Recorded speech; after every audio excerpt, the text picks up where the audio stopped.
अस्सलामुअलैकुम my dear friends. तो कैसे हैं आप लोग? उम्मीद करता हूँ कि खैरियत से होंगे।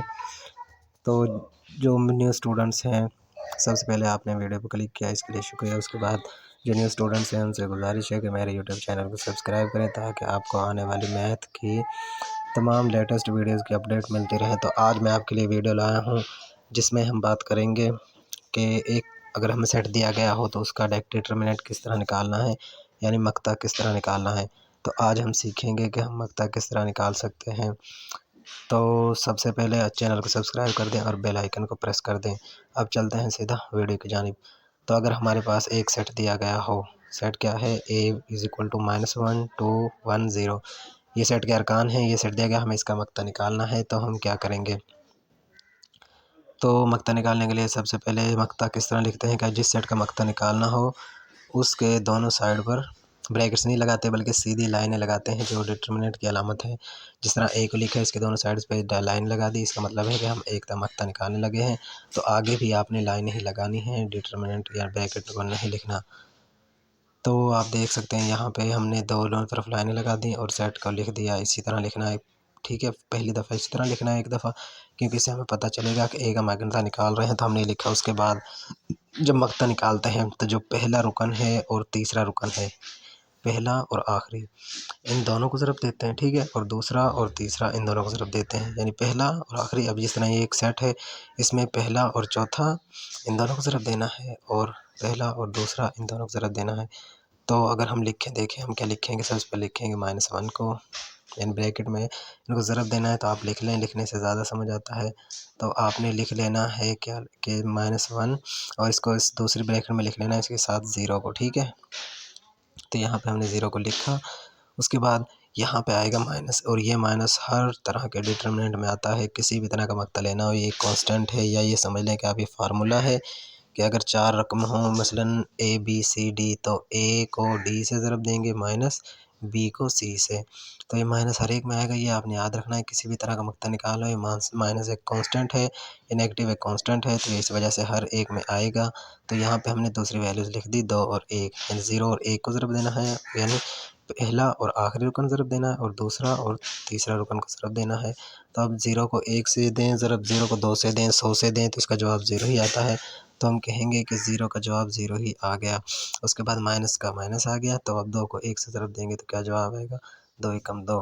तो ये जो क्या जवाब आया इसका, 0 में से माइनस करें 2 को, तो जवाब क्या आएगा, तो जवाब आएगा -2। तो ये आ गया मक्ता। बिल्कुल ईजी था, उम्मीद करता हूँ आपको समझ में आ गया होगा। और अच्छी तरह से समझने के लिए चलो हम एक टेबल लिखते हैं कि जिसमें हम एक टेबल बी लिख लेते हैं कि आपको अच्छी तरह समझ आ जाए और जो कमी पेशी रही हो वो ठीक हो जाए। तो सबसे पहले आपने ये याद रखना है कि अगर एक में सेट है, उसका मक्ता निकालना है, तो सबसे पहले उसमें पहला उसका जो रुकन है उसको आखिरी रुकन से ज़रब देना है। बड़ी रकमें होती हैं उनका मक्ता और आता है। यहाँ पर आपको सिर्फ तकरीबन 2 यानी जो सेट का मर्तबा होगा, ऐसे ही मक्ता निकालना है। तो यहाँ पर आपको बड़े करने की ज़रूरत नहीं है। तो आपको 2 का याद रख लेंगे, पहला और चौथा, पहला और आखिरी को ज़रब देना है और दूसरा और तीसरा ज़रब देना है, और इन दोनों के दरमियान माइनस लगा देंगे, और जो इनके साथ नेगेटिव पॉजिटिव होगा वो इसी तरह लिखा जाएगा। तो अब एक और कॉलम हमने लिया जिसमें हमने लिखा b = कि b बराबर है कॉलम के। वो कॉलम क्या है, वो कॉलम है 3। तो उसके बाद माइनस, ये कॉलम हो सकता है अपने पास से लिखते हैं। तो आपने जो भी हो, आपने तरीका सीखना है, तरीका समझ आ जाए तो कॉलम के भी हो आप निकाल सकते हैं। अगर समझ ना आए तो ईजी से ईजी हो तब भी आप मक्ता नहीं निकाल सकते। तो सबसे जो हमने करना है कि को लिखना है, उसकी लाइनें लगानी, ये 2 लाइन लगाते हैं, ये ज़रूरत है कि बी करता रहे हैं। तो हमने अगर दूसरी तरफ लाइनें लगा सेट इसी तरह लिख देना। तो इसी तरह सेट को लिख देना है कि 1 3 2 2।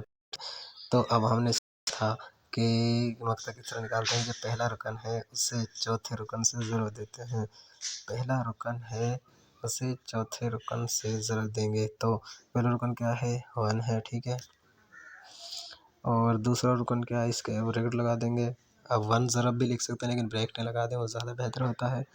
तो आपने लिख देना है यहाँ पे 1 -2 यानी दो पहला और आखिरी रुकन लिख दिया। उसके बाद एक माइनस है, ये कहाँ से आई, ये कांस्टेंट है जो हर एक में आएगा दरमियान में, तो यह लगेगा माइनस। के बाद 3 को 2 से ज़रब दे दें, तो 3 को 2 से ज़रब दें तो अब देखें, अब 2 को 1 से ज़रब दें। अब जब भी हम ज़रब देते हैं तो अलामतें भी जमा होती हैं। अब यहाँ पे एक जमा की है, एक नफ़ी की है, तो आपने क्या करना है, पहले लिखना है प्लस माइनस माइनस होता है, तो आपने माइनस लगाना है। उसके बाद 2 एकम 2 होता है, उसके बाद आपने लिखना है माइनस। उसके बाद आप 3 को 2 से ज़रब दें तो क्या जवाब आता है, अगर 3 को 2 से ज़रब दें तो क्या जवाब आएगा, 3 2 6। तो देखें -2 और -6 इन दोनों को सॉल्व कर, तो यहाँ पे इनका जवाब आ जाएगा -8, क्योंकि दोनों के साथ माइनस है तो अलामत माइनस की आएगी। जब दोनों के साथ माइनस हो तो वो दो रकमें जमा होती हैं, लेकिन अलामत माइनस की आती है। तो मैं उम्मीद करता हूँ कि आपको ये समझ आ गया होगा। मेरे चैनल को सब्सक्राइब करें। ओके, अल्लाह हाफ़िज़, अपना ख्याल रखें।